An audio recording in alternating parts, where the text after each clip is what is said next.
Welcome to the Wicked Podcast, where we read the business books you don't have the time for. I'm Marcus Kirsch. And I'm Troy Norcross. And we are your co-hosts for the Wicked Podcast. Hey, Marcus, what's the word you use on our podcast more than any other word? You use it on average 5 times per episode. Do you know? Is it, It's no, lovely. It's I lovely. say lovely a lot. Yes, I do. Everything is lovely, Marcus. Well, it is lovely, isn't it? I know, you are a lovely person. Oh, And on that note, tell us who is a lovely guest today. our lovely guest today, and his is Simon Roberts, with his lovely book called The Power of Not Thinking. And before I say more lovelies, why don't you tell me what the insights are? So, working in the startup world, I do spend a lot of time dealing with startups, and I work with enterprises as well who always want to kind of quote unquote be more startup.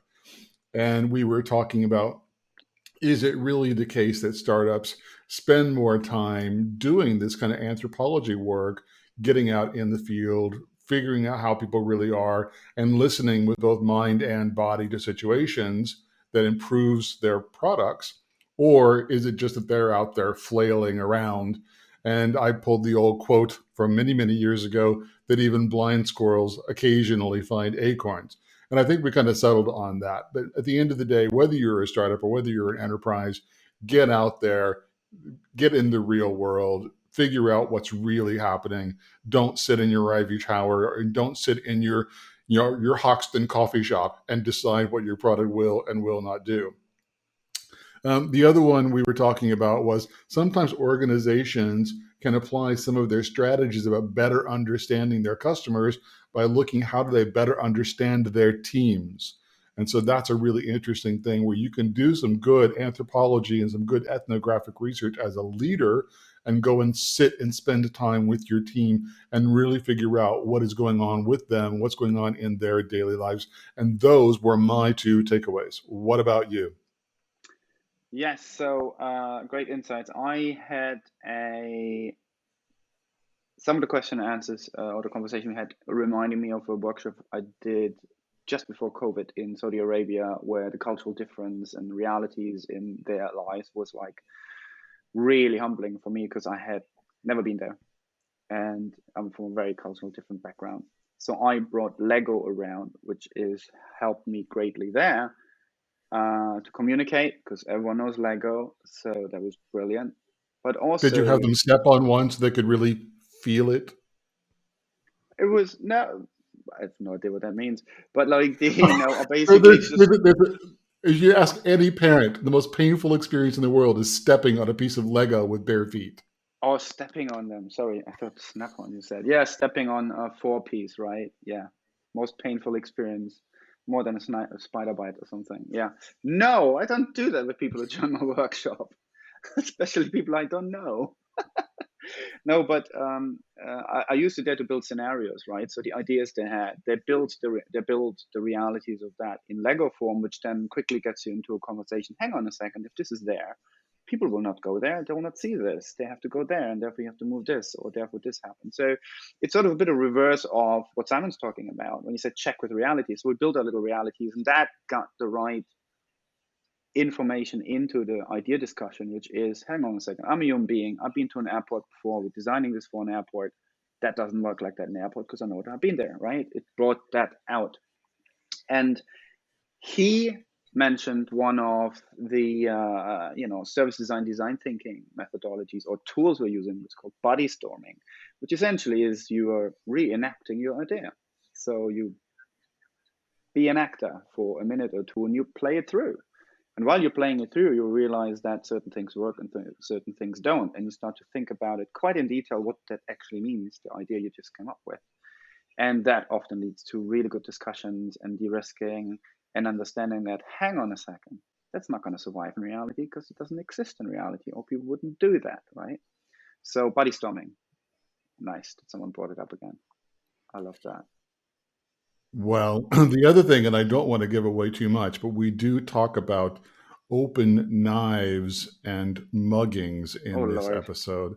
Oh, and yes, we those do. are scary things. But what we want to talk about are lovely things. So what would be really lovely right now, Marcus, is if we did what?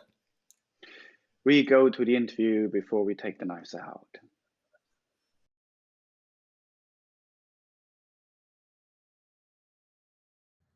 Hello, everyone. Today we have Simon Roberts with us. Hello, Simon, and thank you for being with us. Hello, and thank you for having me. So we start as usually at the top, which is, can you please tell our listeners who you are and why you wrote the book? I am Simon Roberts. I call myself a business anthropologist, which means I've applied my PhD in anthropology to working with companies who are trying to figure out difficult, or as you might say, wicked problems relating to product or a business strategy. And I wrote the book, The Power of Not Thinking, because I was intrigued by how organizations tended to view their thinking about the world and how to understand it. And I was irritated, shall we say, that they had seemingly foregrounded a particular way of knowing to the expense of what I believe is a very good complementary, if not necessarily a substitute way of understanding the world. So the book was an attempt to make a case for that different way of understanding the world. So before we even kick off on this, I worked for Digitas LBI for a short period of time, and it was the first time that I'd really come across the word anthropologist in a modern sense. And so I'm going to assume that I'm not the only one that is lacking an understanding of the word anthropologist in a 21st century sort of context. Can you describe that for us and for the listeners? Yeah, I mean, anthropology, the offshoot of the colonial enterprise. So, initially designed to help primarily the Brits, but other colonial powers understand, quote unquote, the natives.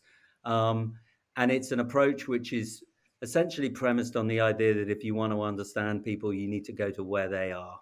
So you don't hoik them into focus group facilities in the modern context. You go to where they are, and you try to understand them on their terms, to understand their kind of cosmologies, how they make sense of the world around them, how they create meaning and culture, and what their physical and other material kind of artifacts mean to them. And so it's often seen as a very new enterprise within the world of business. The first business anthropology actually happened in the late 1920s, and has been going on more or less ever since. But over the last 20 years, for certain, it has grown significantly in popularity. And most of the big kind of tech companies and many other companies besides now have people either as trained anthropologists or people who do one thing that anthropologists do, which is ethnography, which is this form of fieldwork, of immersion, observation on their staff. So it's there's nothing new under the sun, and anthropology is quite old, and it's quite old in business too. Yeah, and it's lovely because there's a lot of there's a couple of things you mentioned as well in the book that go back to my own background, which is part of art in design. So I did a MA over at Royal College, and we worked a lot with IDEOs, methodology, and field excursion and understanding people and their behavior. Yeah. So for designers, it's quite, I think there's a lot to relate with in this particular book. Yeah. That they probably already know. And for others, I think it's good to learn too that side of things is going to product design, or now it's service design, going into that are quite relevant. So one of the terms you're using to describe in the book is the term of disembodied knowledge. Can you elaborate a little bit on what disembodied knowledge is? Yeah, certainly. I mean, I suppose all books need, need an argument, and if you have an argument, you need something to push against, right? And what I'm pushing against in the book is a form of knowledge which I characterize as disembodied, and I'm doing that to make the case for kind of getting more embodied knowledge of the world. So disembodied knowledge is something there's a lot of about, right? It's kind of facts and figure, and it's data, and it's in a sense that it comes from a particular way of kind of trying to understand, to represent, to model, to build frameworks about the world, which are, if you will, based on analysis, based on data collection at one remove. So you do surveys, you build data sets from that, you analyze it, and then you create this disembodied model of the world. Big data is in a sense another form of disembodied knowledge of the world. And so the book is really an attempt to say, well, yes, great, that stuff is all useful for driving businesses and making decisions and building products. But it has a series of disadvantages, and not least the primary disadvantage it has for any large kind of modern organization is it does a really good job of insulating people that are building those products or making those decisions from understanding what the world is really like. Right? So you start to view the world through your models and through your frameworks and not through the lived experience of the people that you're seeking to serve. And I think you almost went a step ahead of what we were thinking we were going to kind of lead the conversation, which is great because things going to jump all over the place. But the beginning part of your book is really focused around helping individuals understand how much knowledge they have that's outside of the brain or outside of the mind. Yeah. And so I was like, that's interesting. And yeah, I can see that, the gut feeling and how the gut feeling actually kind of, comes into play. And I like some of the explanations that you use. But I said, I wonder if the human beings in teams and organizations are indeed the body of the brain that is the organization, the institutional knowledge, the institutional learning, the frameworks that you're talking about. And if the brain listened more to the people, maybe the organization would function differently. How does that kind of hit you? Yeah, I think that's right. I mean, look, I think part of what I was trying to argue, I think, is that it's part of the enlightenment, if you will, the idea of kind of scientific progress is, all springs from this idea of kind of mind versus body. That if we kind of get detached, get distanced, we can look at the world, in isolation from ourselves being in it, right? And therefore we get some truer picture of it. And that's sort of okay, but it's only okay up to a point. And I think when you you supersize that to the level of an organization, and it builds these knowledge acquisition kind of infrastructures, it builds repositories of data, insights catalogs, whatever it happens to be. What those serve to do at the end of the day is deny the very important role that individuals themselves have in trying to understand what matters to people and how things make sense. So I think, in a way, I talk about the infrastructure of modern businesses being, or almost modern organizations being seen as kind of huge computers, right? That act rationally, that run a series of processes, kind of if-then type processes, and come up with solutions or strategies or products or business models. But there's a different step, and there's a step in there which helps build empathy and understanding, which is of a very different nature. It comes from a very different place.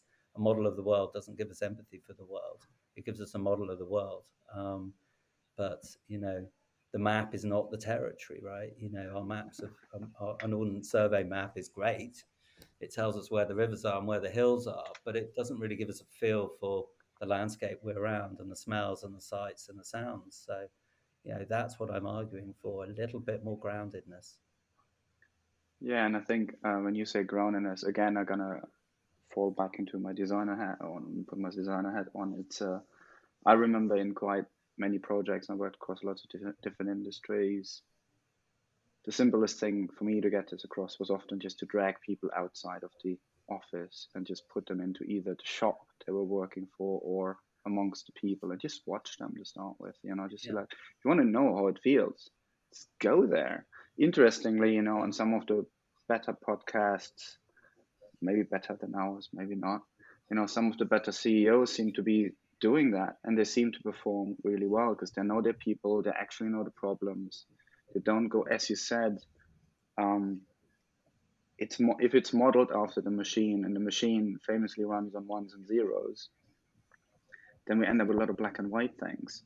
Not necessarily that computers can only do ones and zeros to display, but the data seems to be following. So, it follows the tool, right? So what do you then say to organizations how to start bring those things in? You have some examples, I think, in the book of organizations where it is a bit more done, or some historical examples. Can you elaborate on some of those, please? Yeah, I mean, 20 odd years ago when I finished my PhD and started to try to sort of sell the idea of this anthropological or ethnographic approach in the UK, I ran up against a lot of skepticism, a lot of cynicism, and a lot of, well, we got our focus groups, thanks very much, so we're just fine. And you don't see that same hesitancy anymore. But I think there is still a sort of a latent concern for many organizations that this type of knowledge is either kind of too personal, or it's too emotional, it's too kind of based in the realm of feelings rather than facts. But I wanted to make the case for it being an amazingly accessible form of knowledge that isn't that doesn't require much equipment. It does require time. And the book catalogues a range of ways in which you can kind of make use of it. I mean, you could talk about the world of design, and I talk in a case study with a team from the Motorola organization who wanted to build a phone for the developing world, and it had a series of features in it which they thought, based from the comfort of California, would work brilliantly in the favelas of Brazil, right? And they had a man trial it down in. I had many people trial it down in Brazil, and one of them came back and said, "Well, this feature doesn't work." Right? And they were like, "But yeah, of course it works. Like, you just do this." And he's like, "No, it doesn't work." And he got really frustrated with these Californian designers telling him that something worked when he said it just doesn't. It won't work. It's a feature to allow me to indicate that somebody's mugging me, and it's going to call the emergency services. So he actually disappeared to the kitchen and got a large kitchen knife, and then grabbed the product manager by around the neck and said, "Right, I'm mugging you now. You show me how you can use this phone to alert the emergency services." That's visceral. It's visceral. And so what that allowed the product manager to figure out was, okay, he's got a point. Like, not only has he made that point, but I know now the reality of that point, the truth of that point that he's making to me. And they changed the feature. So, in many ways, that was an exercise, that wasn't necessarily designed to adopt this more visceral, embodied approach. But I think it's a powerful example of what happens when that does happen. I worked on a project in India. It was a joint venture between Nokia and a very large software company, and it was a small business service that was being preloaded onto Nokia phones. Yeah. And part of the study was to put the phone box in the shops, have the salesperson sell the phone service to the small business owner, let the small business owner give their money away, and only when they got to the door, stop them and say, "It's an empty box." Because at that point, they had actually proven the truth about whether or not somebody was really willing to buy that product. Only once they'd actually surrendered the money and they were headed to the door, happy with their purchase. And I thought that was a really great way to really authentically test, a product. That's ground truth. Coming back to a different question. So we talk a lot about experimentation, and you mentioned experimentation very briefly there. Also, a lot we talk about fear of failure, and the embodied sense of failure, the embodied sense of fear that keeps people from making these decisions, Does anybody do anthropology in an organization or on an organization to look at what's really happening with their actual teams so they can figure out how to physician heal thyself before they even start figuring out what their customers want? Oh, that's a really good question. I mean, in many ways, so the way that we at Stripe Partners have gone about, if you will, packaging up or productizing, it's a horrible way of putting it, this idea about embodied knowledge is to take teams out into the world. And clearly it works better in a post-COVID world and a pre-COVID world than a mid-COVID world. But, we would take a team away for a week. Yeah. Right. And part of that is about giving them that fullest exposure possible to the world that they're designing for. And perhaps what it's doing, is I think three things. So one is it's potentially helping them swap, fear of failure for sort of certainty that what they're doing is right. It feels right. You've seen the evidence, you've felt the evidence. Or you know it's wrong. Or it's wrong, right? So you have the feelings that kind of either back up the facts or contradict the facts as you currently understand them. And at least one other thing I think it does, two other things. I think one, it gives people the space and time as a team to digest both kind of where they're at as a team, where their business is at, corporate edicts, their strategy, reflect, stand back, get out of the humdrum of half-hour meetings day in, day out endlessly. And then, and by kind of extension, what it does is it aligns them around a shared experience of the world and a shared experience of making sense of what they felt and seen together.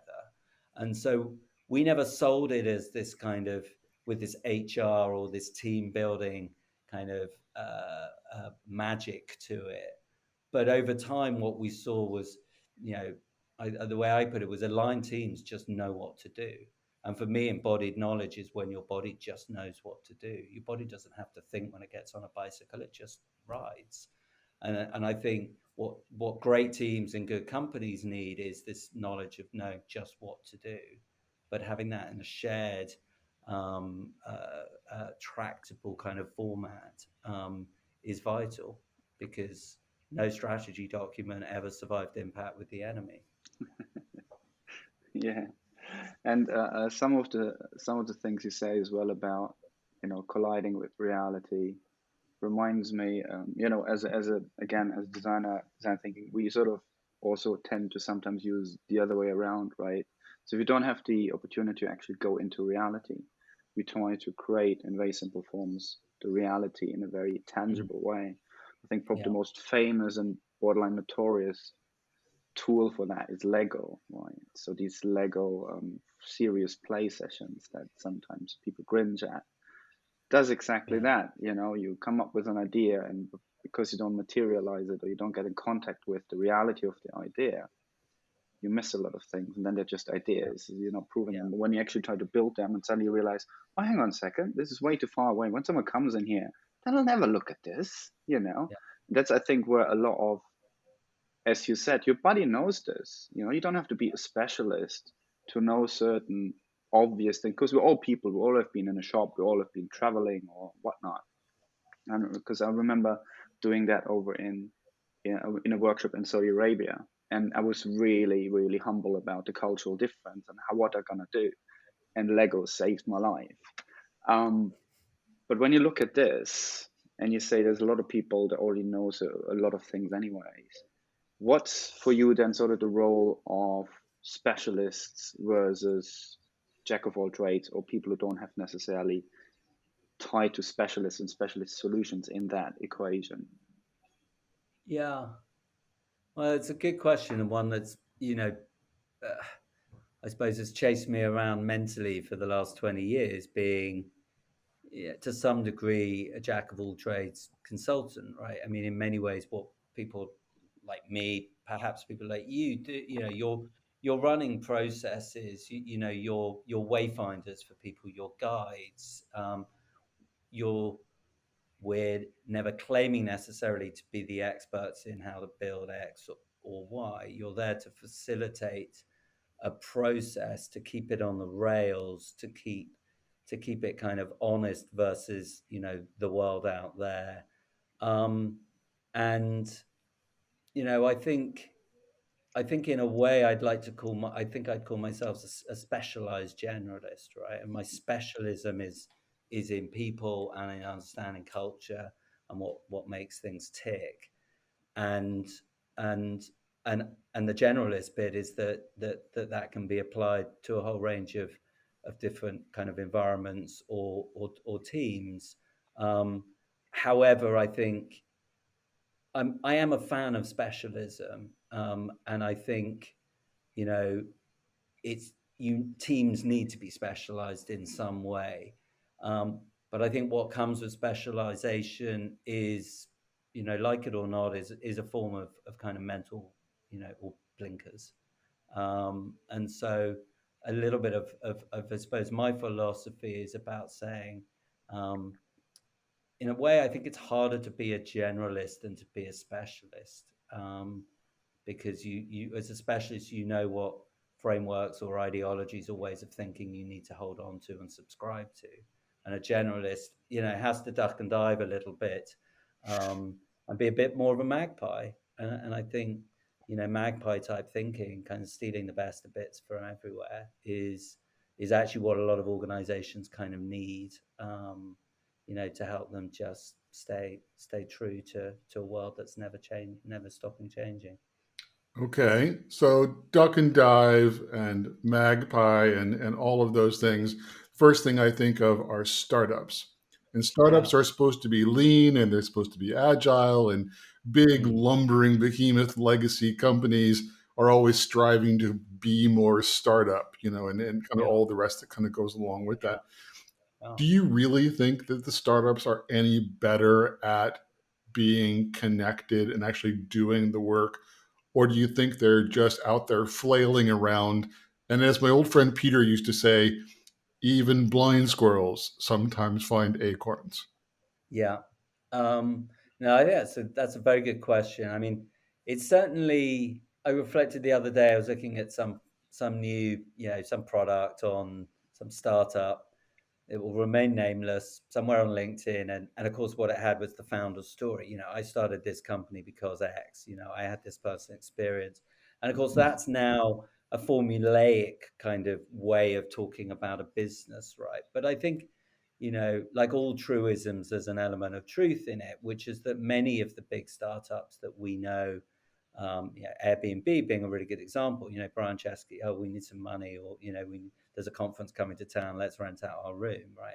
And Airbnb, or whatever it was initially called, was started. So there is something in the nature of many startups, which has now been kind of almost productized, which is that the founders have had an insight based on their real life experience, which they think they can build a business around. So I think there's an element of it. But I think it's also the case that many startup teams, you know, sit in darkened rooms, you know, drinking the kind of proverbial Diet Coke and eating pizza, right?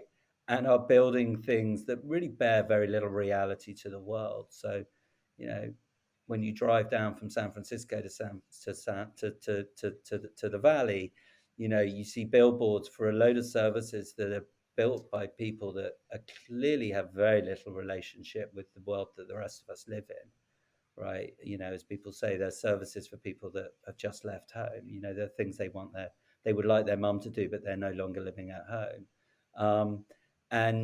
And so there is still a cloistering and a blindness that startups have. So yes, I think they do end up like blind squirrels, and of course there are huge failure rates with startups. So you know, it's curious in a way that the big companies want to be always like startups, because I think big companies do have more methodical ways of going about exploring territories. But it's not very trendy anymore. Yeah. And talking about things that move fast, so did our time. And as we always have more questions than time, here's the last one. So what is sort of your favorite small exercise to help people understand the power of not thinking? What do you do with people? In a workshop, because we do a lot of workshops. Well, so I mean, I write about it in the book, and we've done it quite a lot. I don't think it's kind of a staple, but I got really interested in this practice of body storming, which is essentially, acting out scenarios, either acting out scenarios for kind of with prototype technologies, or even acting out ideas, at the end of a sort of an ideation session within a workshop. And I think a couple of different things kind of happen when you do that. One of which is that, the knowledge that about the world already, gets kind of pushed up against your idea, right? And almost the act of acting it out makes you realize either where it kind of could work better or would never work, or could be kind of improved in some specific way. So I love this idea of kind of acting out our knowledge, not just because it reveals what we already know, but it actually makes it much easier to communicate ideas to other people, which is essentially what acting kind of is, right? You are communicating ideas or concepts or emotions to people through performance. So I'm actually quite into that concept of body storming, and think it has a lot of potential, but it seems pretty niche right now. Lovely. Well, then, therefore, thank you, Simon, for your insights and for your time and all your answers, and thank you for being with us. My pleasure. Thank you. You've been listening to The Wicked Podcast with co-host Marcus Kirsch and me, Troy Norcross. Please subscribe on Podomatic, iTunes, or Spotify. You can find all relevant links in the show notes. Please tell us your thoughts in the comment section and let us know about any books for future episodes. You can also get in touch with us directly on Twitter on @WickedandBeyond or @Troy_Norcross. Also, learn more about the Wicked Company book and the Wicked Company project at wickedcompany.com.